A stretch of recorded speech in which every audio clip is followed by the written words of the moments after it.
So, welcome to Concrete Action Towards Net Zero, and this is the third episode of our series. And the last time we had a talk with some of the investors, represented by Sletta, and this time around we have a new guest. But before, my name is Erik Enneker. I represent Ecometrix, I'm the CEO and founder, and as always I have my colleague Marcus Håkansson from BDO, the advisory and audit firm. And today we have a special guest with us, friend and colleague in the business, so to speak, Staffan. Yes, thank you. My name is Staffan Carlström. I work as a product developer at Swerock, which is a part of the Peab group in Sweden.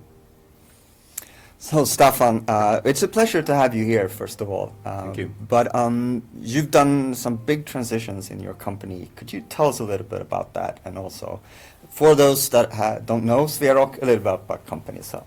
Yeah, absolutely. We can start with Swerock. It's a company that's producing ready-mix concrete in Sweden. We're a part of the Peab group, and we have 43 plants in Sweden, all over Sweden from the north to the south. Mm-hmm. And let's see, 2018 we launched our climate improved concrete, which we call eco concrete in Sweden. Mm-hmm. And yeah, it worked pretty well. Got sold a little bit of it, and we started off like around 20% of our total volume were eco concrete in some form. Mm-hmm. And then in since the 1st of April 2024, we made a switch and said, if you want to buy concrete from Swerock, you are going to get a climate improved concrete. So we made eco concrete our standard product in our assortment. Wow, that's a big shift. Yeah, really. And may I ask, what was the basis of that decision? What made you turn at that point of time? I think it was 2 points really. One was that we saw that it's hard to get over this 20% if we don't actively do the change. And then we have our Peab partner, who also stepped in and said we need to increase the reduction of CO2 from what we are building. So they made a change also to make the demand for eco concrete in everything they are building. So those two worked hand in hand. And then so that the volume produced when that expanded, it was easier to control the manufacturing and also the price, I suppose. Yeah. Oh. Yeah. What we did basically for the pricing was that we said that eco concrete is our ground level, zero level, so to speak. And then that's the eco 1 level that we said with the 10% reduction. Mm-hmm. And then if you want some higher reduction levels, well, then you need to look at every single project yet and see the possibilities to do that. But also it makes the production easier since you don't need to adapt every time you're going to deliver the eco-friendly concrete. Oh, of course. There was a point in time when you made the decision to produce the largest volumes in green. Yep. But before that, you started to test, and that was around 2 years, or it was 2018, so it was like 6 years. 5-6 years. Yeah. So you have a lot of results from that period. Yeah. And I'm curious, what did you learn then about green concrete and maybe to compare to ordinary concrete, if you might call it that? Yeah.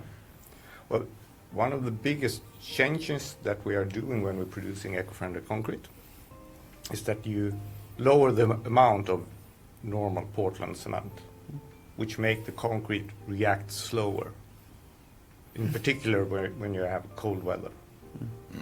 And that's one of the biggest issues to hold a production timeline for an entrepreneur.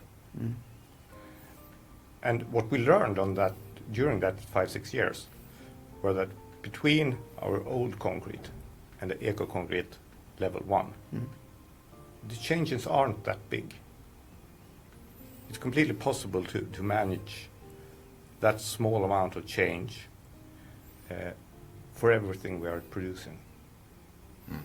So very, very incremental. So from a technical standpoint, it wasn't that big of a shift. But the market, how did it react? Your clients, what did they say? Did they buy that? Some bought it right off.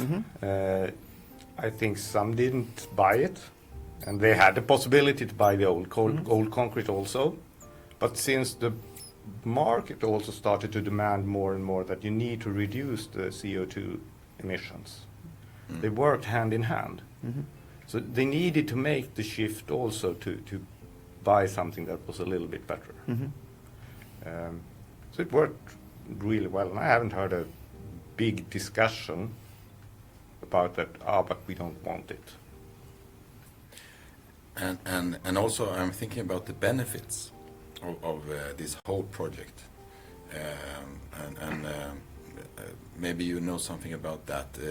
The complete or the total climate footprint, if you compare to before. Yeah. You made this decision to go all in on green concrete. Yeah. What's the difference? What's the ballpark? Well, if I look at the numbers we took in Betcrete 3,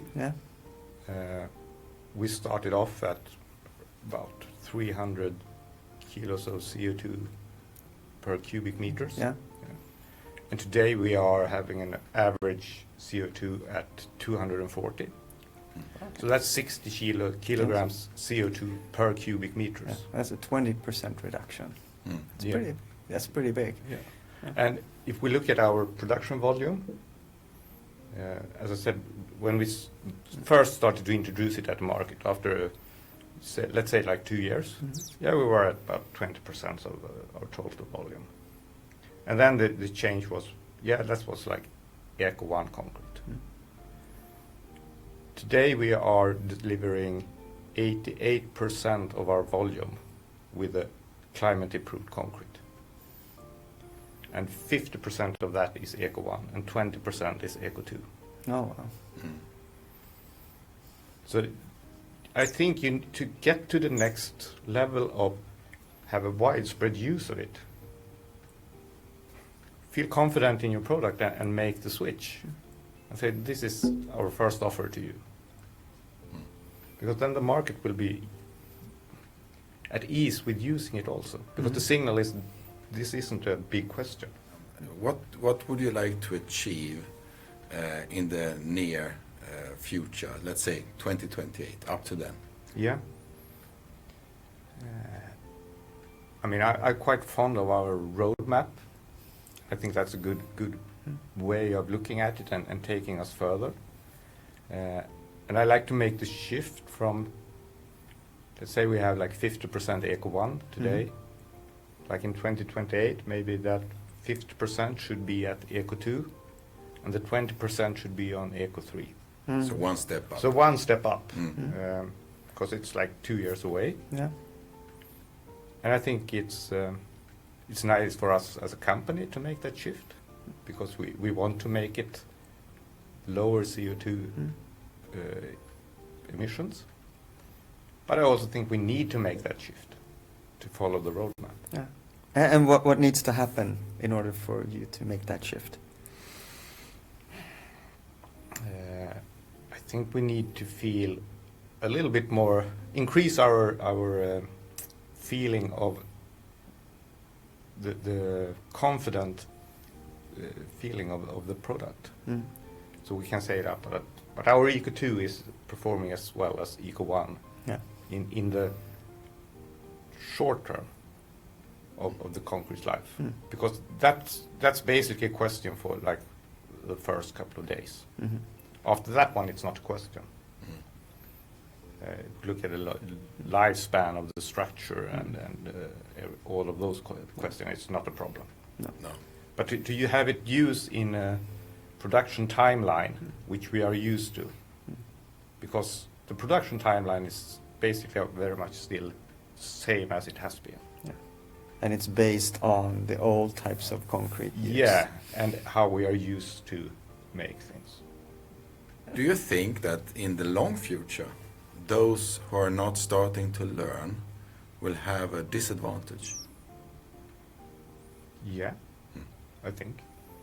Because you see a lot of the municipalities in Yeah. Sweden today are starting to have a stricter rules on what you need to show of kilograms of CO2 per square meter on a Building, construction yeah.